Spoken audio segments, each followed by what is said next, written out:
So hello the students of class 11th and welcome back. तो अभी तक हम डिस्कस कर चुके हैं मैटर की स्टेट्स के बारे में, मैटर की कौन कौन सी स्टेट्स होती हैं। और अब हम क्या बात करने वाले हैं, अब हम बात करने वाले हैं कि उसकी प्रॉपर्टीज़ वो कौन कौन सी शो करता है, और साथ में हम किसी भी चीज़ को या किसी भी मैटर को मेजर कैसे करेंगे। तो इस चीज़ के बारे में हम डिस्कस करते हैं। तो अब बात करते हैं हम properties and measurement of matter के बारे में। सबसे पहले बात करते हैं प्रॉपर्टीज। एक मैटर के अंदर क्या क्या प्रॉपर्टीज हो सकती हैं। किसी भी मैटर के अंदर दो प्रॉपर्टीज हो सकती हैं। First is our physical properties and second is our chemical properties. ये दो प्रॉपर्टीज हो सकती हैं किसी भी मैटर के अंदर। अब इन दोनों में डिफरेंस क्या है।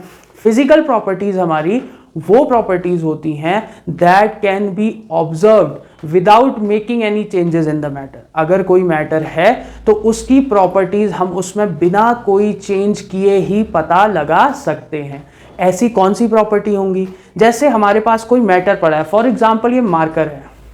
अगर मैं पूछूं इसकी इंक का कलर क्या है, इंक भी एक तरह का मैटर है, तो इसकी इंक का कलर है ब्लैक। तो क्या मुझे कुछ चेंज करने की जरूरत पड़ी? नहीं, मैंने सिंपली ऑब्जर्व करा और इसको क्या बता दिया कि इसका कलर ब्लैक है। तो कलर, इसके अलावा किसी भी चीज की स्मेल, ऑर्डर, किसी केमिकल से बहुत अच्छी स्मेल आ रही है तो हम क्या बोल सकते हैं कि इसकी ऑर्डर अच्छी है। तो ऐसी ऑर्डर क्या होगा, हम बिना उसमें चेंज करें हमें कुछ उससे ऑर्डर निकालने के लिए, जो हमारे परफ्यूम्स होते हैं उससे जो हमें ऑर्डर आती है, तो क्या वो ऑर्डर निकालने के लिए हमें कुछ चेंज करना पड़ता है? नहीं, वो उसमें प्रेजेंट होती है और उसको हम फील कर सकते हैं। किसी चीज़ का टेस्ट, किसी भी मैटर का टेस्ट अगर हमें पता लगाना है तो हमें उसमें फिजिकल चेंजेस करने की ज़रूरत नहीं पड़ती है। तो सारी ऐसी प्रॉपर्टीज़ जिनको बिना चेंज करे हम केवल ऑब्जर्व करके या खाली देख के बता सकते हैं उस चीज़ को, तो वो प्रॉपर्टीज़ कहलाती हैं फिजिकल प्रॉपर्टीज़। अब आती है केमिकल प्रॉपर्टीज़ की बात। वो प्रॉपर्टीज़ जिनको पता लगाने के लिए हमें केमिकल चेंजेस करने पड़ते हैं। बिना केमिकल चेंजेस किए हम उसका पता नहीं लगा सकते। ऐसी कौन सी प्रॉपर्टीज होते हैं, जैसे कोई केमिकल है, क्या ये एसिडिक है? देख के हम नहीं बता सकते कि ये एसिडिक है, क्योंकि एसिड भी वैसा ही दिखेगा, बेस भी वैसा ही दिखेगा। लेकिन पता कैसे लगाएंगे? जब हम उनकी रिएक्शंस करवाएंगे। अगर हम एसिड और बेस की रिएक्शन करवा दे तो हमें सॉल्ट और वाटर मिल जाएगा। तो सॉल्ट और वाटर मिल जाएगा तो ये क्या, हमें क्या पता लग जाएगा कि ये जो दो केमिकल्स थे, इसमें एक एसिड था एक बेस था, तो उसके लिए हमें केमिकल चेंज करने पड़े। तो ऐसी प्रॉपर्टीज जिनके लिए केमिकल चेंजेस करने पड़े उनको हम बोलते हैं chemical properties. Observed only when some chemical changes are done. क्या होती हैं? Acidity, basicity, alkalinity. तो ये सारी प्रॉपर्टीज हमारी क्या हो जाती हैं? केमिकल प्रॉपर्टीज कहलाती हैं। तो ये तो हुई प्रॉपर्टीज की बात। अब बात करते हैं मेजरमेंट की, कि किसी भी चीज को या किसी भी मैटर को मेजर कैसे करा जाए। तो एक किसी भी चीज की मेजरमेंट के लिए हमें दो रिक्वायरमेंट होती हैं, एक तो नंबर की और दूसरा यूनिट की। First number, second unit. Number और यूनिट हमारे पास होनी चाहिए। तो जैसे फॉर एग्जांपल हमें घर से भेजा कि एप्पल ले आओ, तो हम क्या बोलेंगे उससे जाके, हम कैसे करेंगे उसको? हम बोलेंगे कि 1 kg एप्पल दे दीजिए या 2 kg एप्पल दे दीजिए। तो क्या हो रहा है, हम नंबर यूज कर रहे हैं। जैसे हमने बोला 2 kg, तो हमने नंबर यूज करा। सेकंड चीज हमने यूनिट यूज करी कि kg के हिसाब से दो। या हम बोले उससे 2 पीस एप्पल दे दीजिए, तो 2 पीस एप्पल देने में क्या हो जाएगा, केवल वो 2 पीसेस देगा। तो हमें नंबर के साथ यूनिट बतानी होती है। तो अब यूनिट का सिस्टम क्या चलता था, पहले हमारे दो सिस्टम बड़े फेमस थे, एक इंग्लिश सिस्टम और दूसरा मैट्रिक सिस्टम। तो इंग्लिश सिस्टम और मैट्रिक सिस्टम में डिफरेंस क्या था? सबसे पहले जो वर्ल्ड में चलता था, एक टाइम था जब इंग्लिश, अंग्रेज हमारे पूरे वर्ल्ड पे राज करते थे। तो उस टाइम पे क्या था, इन्होंने एक सिस्टम बनाया हुआ था, इंग्लिश सिस्टम। लेकिन इंग्लिश सिस्टम की प्रॉब्लम क्या थी, इसमें डेसिमल का कोई कॉन्सेप्ट नहीं था। अगर आपको भेजा जाए और आपसे कहा जाए कि मुझे आधा किलो एप्पल चाहिए, तो इंग्लिश सिस्टम के अकॉर्डिंग ये आधा किलो का कोई कॉन्सेप्ट ही नहीं था। या तो आप 1 kg लोगे, 2 kg, 3 kg, 4 kg, 5 kg, बीच में ½ kg, 1.5 kg, 2.5 kg या 2.3 kg, ऐसा कोई कॉन्सेप्ट नहीं था। सीधे सीधे इंग्लिश सिस्टम बिना डेसिमल के डील करता था। उसी टाइम क्या हुआ, इनके काउंटर पार्ट थे जो इनसे लड़ाई करने में सक्षम थे और इनसे लड़ते रहते थे, वो थे हमारे फ्रेंच पीपल, फ्रांस वाले। उन्होंने कहा नहीं, हम नहीं मान रहे इसको, हम अपना नया सिस्टम बनाएंगे, और उस नए सिस्टम का नाम पड़ा मैट्रिक सिस्टम, क्योंकि इसमें उन्होंने डेसिमल्स इंट्रोड्यूस कर दिए। Decimals were introduced in metric system in the 18th century. France वालों ने मैट्रिक सिस्टम दे दिया। अब मैट्रिक सिस्टम के अकॉर्डिंग आप 1.2, 1.3, 1.5, 1.7 जितना डेसिमल में चाहिए कोई भी चीज ले सकते थे। तो अब इसी सिस्टम की आपस में लड़ाई हो गई। कोई लोग कहें कि हम तो मैट्रिक मानेंगे, ये ठीक है, लेकिन अंग्रेज राज कर रहे थे, कहेंगे नहीं हमारा सिस्टम मानो। तो अब क्या हुआ, सारे साइंटिस्ट और इन लोग मैथमेटिशियंस, इन लोगों को आपस में एक कॉन्फ्रेंस में बुलाया गया, और उसमें इंट्रोड्यूस हुआ हमारा इंटरनेशनल सिस्टम ऑफ यूनिट्स, जिसको हम एसआई सिस्टम भी बोलते हैं। एसआई यूनिट्स आप लोग पढ़ते हैं, वो कहां से आई, एक सिस्टम इंट्रोड्यूस हुआ पूरे वर्ल्ड में, इंटरनेशनल सिस्टम ऑफ यूनिट्स, की इस ही सिस्टम के अकॉर्डिंग हमारा क्या चलेगा, हमारी सारी मेजरमेंट्स चलेंगी। तो इंटरनेशनल सिस्टम ऑफ यूनिट्स हमारा 1875 में पेरिस में इंट्रोड्यूस किया गया, और ये इंट्रोड्यूस किया गया 11th general conference of weights and measurements में, जो उस साल 1875 में पेरिस में हुई थी। तो ये एक बहुत अच्छा क्वेश्चन है, आपसे पूछा जा सकता है कहीं पर कि एसआई सिस्टम किस जनरल कॉन्फ्रेंस में इंट्रोड्यूस हुआ था। तो it was 11th general conference of weights and measurements. तो यहां पर आया एक एसआई सिस्टम जो आज के टाइम में पूरे वर्ल्ड में फॉलो किया जाता है। तो सबसे पहले इस एसआई सिस्टम में हमें क्या बताया गया, अब हम वो देखते हैं। तो एसआई सिस्टम ने हमें कुछ बेसिक फंडामेंटल क्वांटिटीज दे दी, और उसके बारे में उसके यूनिट और उसका सिंबल्स बता दिए। एसआई सिस्टम ने ये कहा कि ये बेसिक फंडामेंटल क्वांटिटीज ही हमारी मैक्सिमम केसेस में यूज होती हैं। तो क्या थी वो हमारी बेसिक फंडामेंटल क्वांटिटीज, उनको देखते हैं। तो वो बेसिक फंडामेंटल क्वांटिटीज हमारी ये 7 थी: current, temperature, intensity, amount of substance, time, mass, length. ये सारी थी हमारी बेसिक फंडामेंटल क्वांटिटीज जो एसआई सिस्टम ने बताई। तो एक एक करके देखते हैं। सबसे पहले करंट। करंट का सिंबल दिया गया आई, सिंबल दिया गया आई, और इसकी यूनिट का नाम था एम्पेयर। तो करंट की यूनिट हो गई एम्पेयर, और इसका सिंबल ए।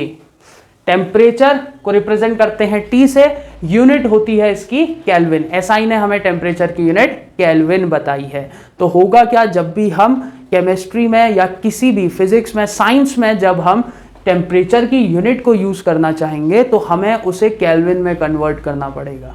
ठीक है, तो टेम्परेचर की यूनिट आ गई केल्विन, और इसका सिंबल के। फिर आया इंटेंसिटी। इंटेंसिटी को रिप्रेजेंट करा आई वी से, आई वी, और इसकी यूनिट थी कैंडेला। इंटेंसिटी की यूनिट है कैंडेला। इंटेंसिटी मतलब कोई भी चीज कितनी स्पीड से या कितनी तेजी से किसी की तरफ अप्रोच कर रही है, उसी को हम बोलते हैं उसकी इंटेंसिटी, कि उस पर पावर कितनी है, उसके अंदर ताकत कितनी है। ठीक है, तो ये हो गया हमारा intensity. Now we will talk about amount of substance. Amount of substance, कोई भी चीज कितनी अमाउंट में है, इसको रिप्रेजेंट करते हैं स्मॉल एन से, और इसकी यूनिट होती है मोल, जिसको हम सिंबल होता है MOL। Mole is the unit for amount of substance. किसी की भी अमाउंट निकालनी हो तो हम यूनिट देंगे मोल। फिर सिंपल टाइम, टाइम की यूनिट सेकेंड, रिप्रेजेंट करते हैं स्मॉल टी से, और सेकेंड को स्मॉल एस से। मास, मास की एसआई यूनिट किलोग्राम्स, रिप्रेजेंट होती है केजी से, और लेंथ, लेंथ की एसआई यूनिट मीटर, और रिप्रेजेंट होती है स्मॉल एम से। तो these are our 7 basic fundamental quantities given by SI system. तो एसआई सिस्टम ने ये क्वांटिटीज दे दी।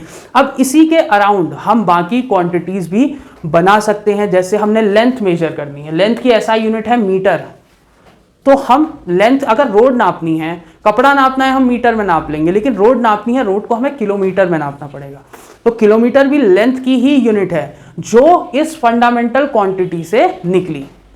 और कैसे निकली, तो इसके लिए एसआई सिस्टम ने हमें कुछ बेसिक प्रीफिक्सेस दे दिए, जो हम इन एसआई यूनिट्स के सामने लगा सकते हैं, ताकि हम उसकी लेंथ को या हम उस यूनिट की वैल्यू को बढ़ा सके। तो प्रीफिक्सेस क्या थे, ये थे हमारे प्रीफिक्सेस।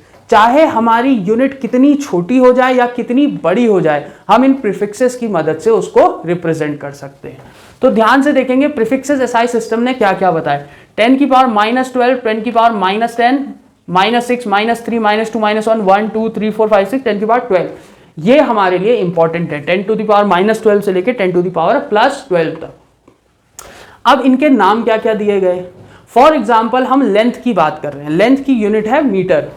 अब हमसे कह दिया किसी ने कि हमारी लेंथ बहुत कम है, वो 10 टू द पावर -12 है, 10 टू द पावर -12 मीटर है, तो उसको क्या लिखेंगे, उसमें 10 टू द पावर -12 के लिए प्रीफिक्स है पिको, तो हम उसको लिख देंगे 1 पिकोमीटर। तो 10 to the power -12 will convert into 1 picometre. तो यहां पर हम सीधे सीधे लिख सकते हैं 1 पिकोमीटर।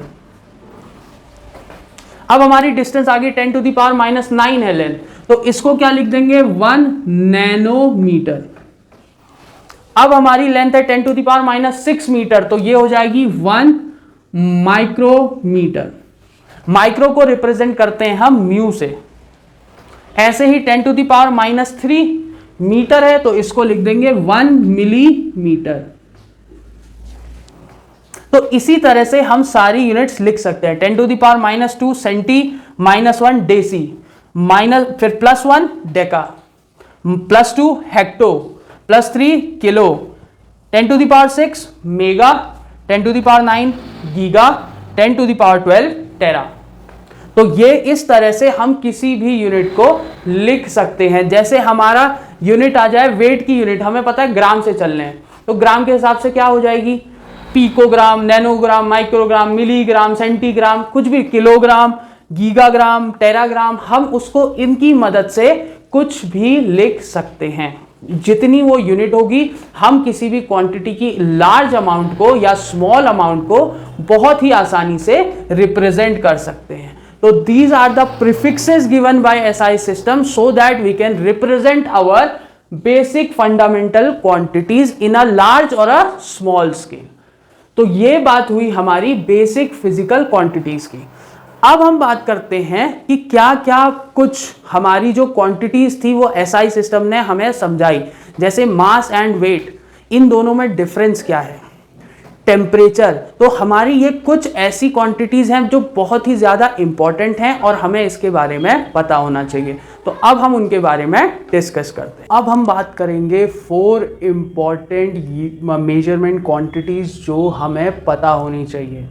तो इनकी इंपॉर्टेंस हमारी केमिस्ट्री में बहुत ज़्यादा है। तो सबसे पहली मेजरमेंट क्वांटिटी है हमारी mass and weight. Mass and weight में सबसे पहले क्या डिफरेंस होता है। हम लोग क्या समझते हैं कि मास और वेट एक ही बात है, लेकिन ऐसा नहीं होता है।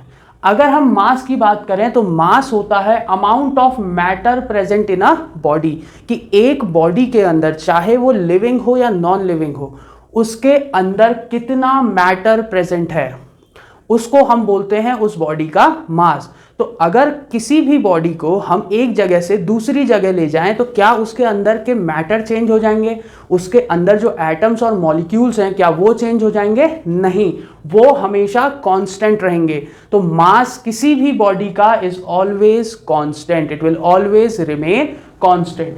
अब देखें वेट की बात करें तो वेट होता है हमारा force acting on a body plus mass of that body. एक बॉडी के अंदर कितना फोर्स लग रहा है और प्लस उस बॉडी का मास कितना है, उस बॉडी के अंदर मैटर कितना है।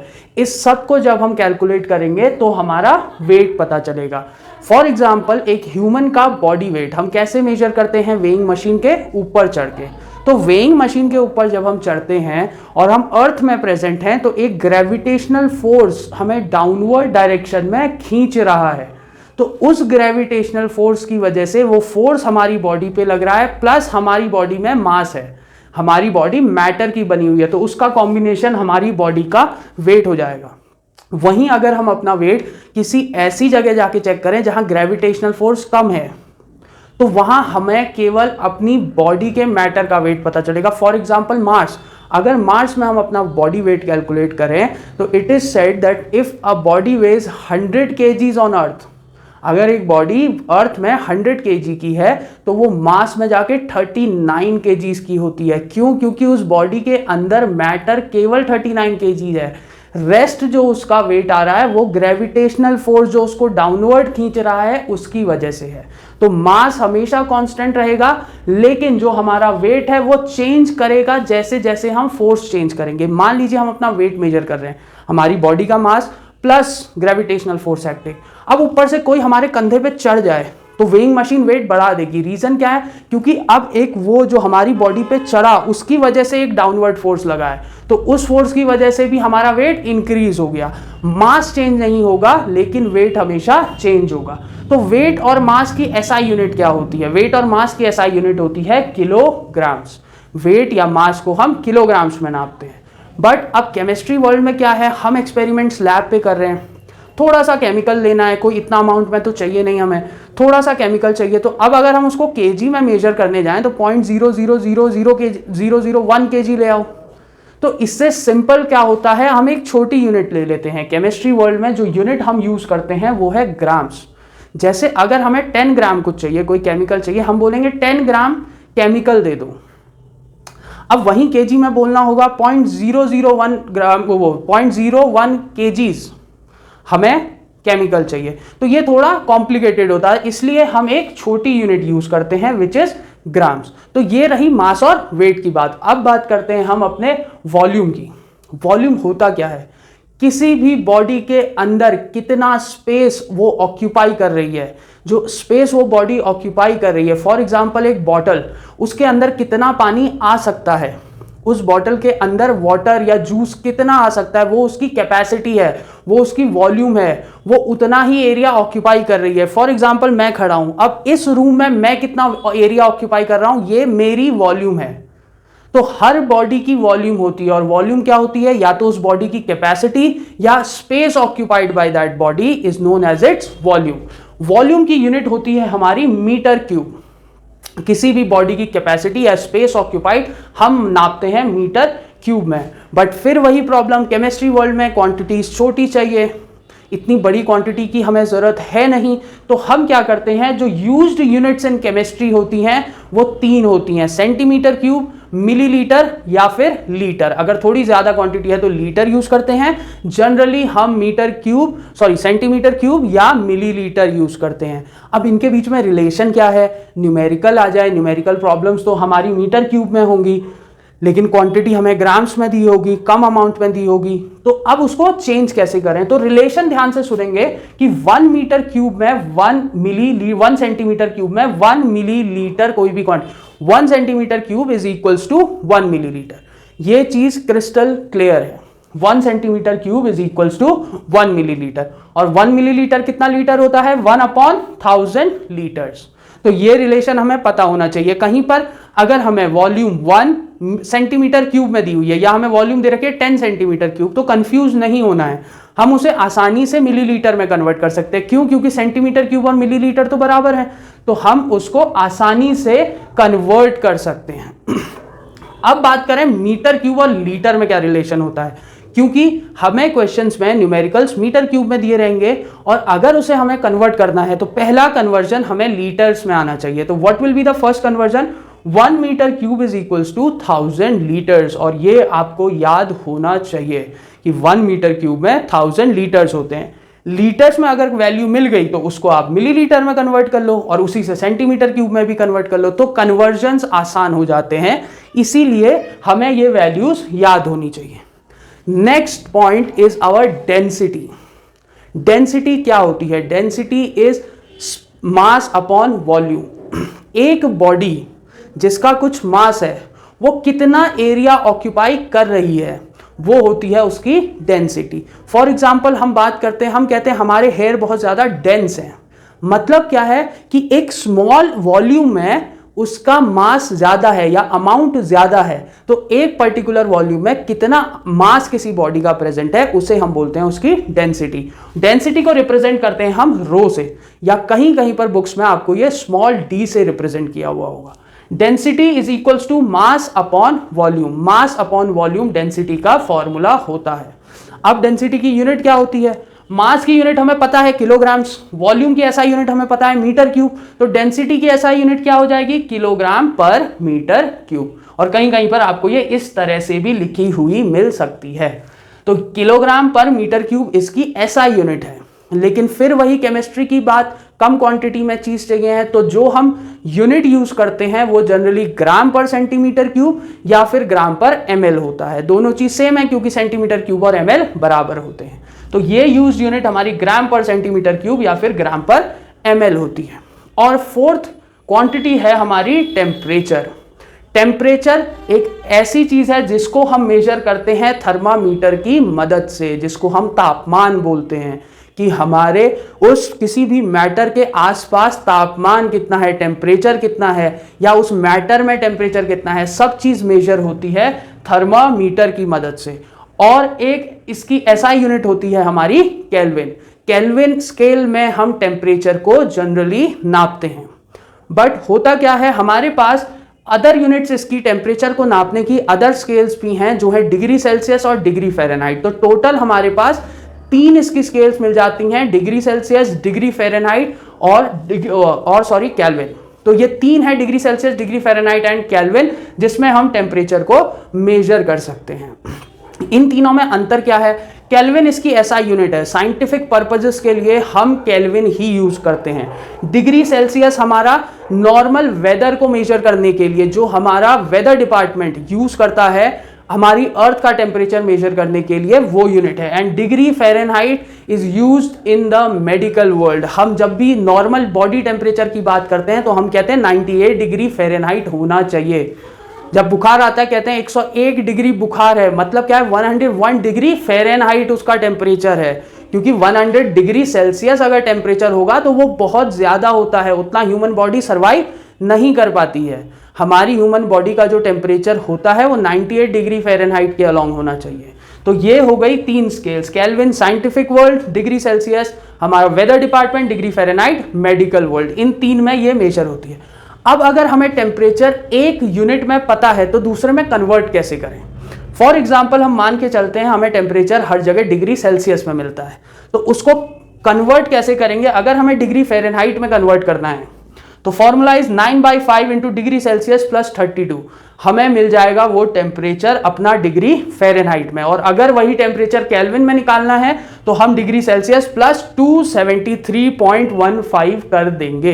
केल्विन में निकालने के लिए जितना भी डिग्री सेल्सियस है, फॉर एग्जाम्पल हम कह रहे हैं room temperature is 25 degree Celsius, तो अगर केल्विन में हमें निकालना है तो 25 प्लस 273.15 विच इज 298.15 केल्विन हमारा रूम टेम्परेचर हो जाएगा। ऐसे ही इसका एग्जाम्पल देख लेते हैं वाटर के केस में। वाटर का फ्रीजिंग पॉइंट 0 डिग्री सेल्सियस होता है। अब हमें केल्विन में पता लगाना है तो क्या करेंगे, डिग्री सेल्सियस यहां पुट कर देंगे तो बचा कितना 273.15। और फ़ारेनहाइट में पता लगाना है तो 0 पुट कर दिया तो ये क्वांटिटी 0 हो गई, बचा कितना 32। तो फ्रीजिंग पॉइंट ऑफ वाटर हमारा 0 डिग्री 273.15 केल्विन या फिर 32 डिग्री फ़ारेनहाइट होता है। ऐसे ही हम बॉइलिंग पॉइंट ऑफ वाटर भी निकाल सकते हैं। बॉइलिंग पॉइंट ऑफ वाटर हमारा 100 डिग्री सेल्सियस होता है। अगर इस 100 डिग्री सेल्सियस को हम इन फॉर्मूलेज में पुट कर दें तो फ़ारेनहाइट में यहाँ 100 पुट करेंगे तो 212 डिग्री फ़ारेनहाइट आएगा, और यहाँ पर 100 पुट कर देंगे तो 373.15 केल्विन आ जाएगा। तो boiling point of water is 100 degree Celsius 373.15 kelvin या फिर 212 डिग्री फ़ारेनहाइट। तो ये 4 हमारी सबसे ज़्यादा इंपॉर्टेंट 4 इंपॉर्टेंट क्वांटिटीज हैं जो हमारी रेगुलरली केमिस्ट्री में यूज होंगी। तो ये हमें अच्छे से आनी चाहिए। तो इसके बाद अब हम बात करेंगे कि अनसर्टेनिटी इन मेजरमेंट्स क्या होती हैं। जब हम मेजरमेंट करते हैं तो क्या क्या चीज़ें गड़बड़ हो सकती हैं, साइंटिफिक नोटेशन क्या होता है, सिग्निफिकेंट फिगर्स क्या होते हैं, कैसे उनको ऐड करते हैं, सब्ट्रैक्ट करते हैं, मल्टीप्लाई करते हैं। तो इस सब को हम डिस्कस करेंगे अगली वीडियो में। और आप अगर हमारे साथ पढ़ रहे हैं तो हमारे चैनल को सब्सक्राइब कीजिए और अपने फ्रेंड्स को शेयर कीजिए और हमारे साथ पढ़ते रहिए। Thank you so much.